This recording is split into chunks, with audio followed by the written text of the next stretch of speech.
नमस्कार, कसे आहात? मजेत आहात ना?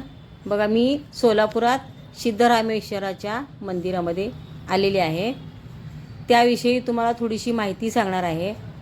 हे महाराष्ट्रामध्ये सोलापूर जिल्ह्यामध्ये हे मंदिर आहे. तर हे मंदिर पूर्ण पाण्यामध्ये आहे, चहूबाजूनं पाणी आहे. तर त्याविषयी तुम्हाला थोडीशी मी माहिती सांगणार आहे, तर ती तुम्ही शेवटपर्यंत ऐकावी. महाराष्ट्रातील सोलापूर शहर हे एक प्रसिद्ध गाव आहे. त्या गावामध्ये श्री सिद्धेश्वर महाराज यांचे देवस्थान आहे. त्या देवस्थानाची ख्याती म्हणजे चहूबाजूनी त्या देवाला पाणी आहे आणि मध्यंतरी बेटासारखं हे मंदिर उभारलेलं आहे. त्याची हकीकत मी थोडक्यात सांगतो, ती नीट तुम्ही समजूतपूर्वकपणे शेवटपर्यंत ऐकावं ही माझी एक नम्र विनंती आहे तुम्हाला. आता ऐका मी काय सांगतो ते. एक नंबर, हे सिद्धेश्वर महाराज हे जे आहेत हे आमच्या सोलापुरातील होते. ते शंकर भक्त होते. त्यांनी श्रीशैल मल्लिकार्जुन तिथे जाऊन त्यांची तपस्या केली. ती तपस्या इतकी भरपूर झाली की देव प्रसन्न व्हायच्या जवळ आले. त्यानंतर त्यांनी ते देव काय मला दिसत नाही म्हणून त्यांनी त्या डोंगरावरून उडी घेण्याचा विचार करत जात असताना उडी घेतेवेळीस त्यावेळी शंकर भगवान आले. शंकर देव म्हणले, अरे सिद्धेश्वरा, हे काय करू आहेस? तर त्यांना मी स्पष्ट सांगितलं की तुम्ही हे माझी भक्ती पाहिली, आता माझं पुढचं पहा.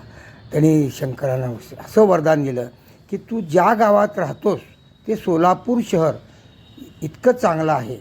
त्या गावामध्ये एकही व्यक्ती कधीही रोज न जेवता ती अशी राहू शकणार नाही. तर सगळ्यांची पोटाची व्यवस्था व्यवस्थिशीर होऊन जाईल. त्याबद्दल तू काही काळजी करू नको आणि मी तुला आशीर्वाद दिलेला आहे.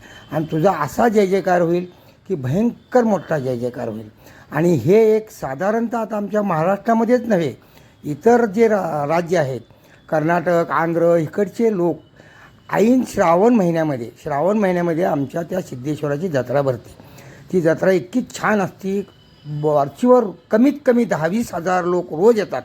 आणि दर सोमवारी ज्या असतात ते काहीतरी लाखाच्या घरात येतात.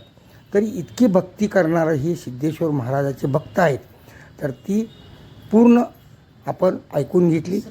श्रावणीचा विषय सांगतो तुम्हाला.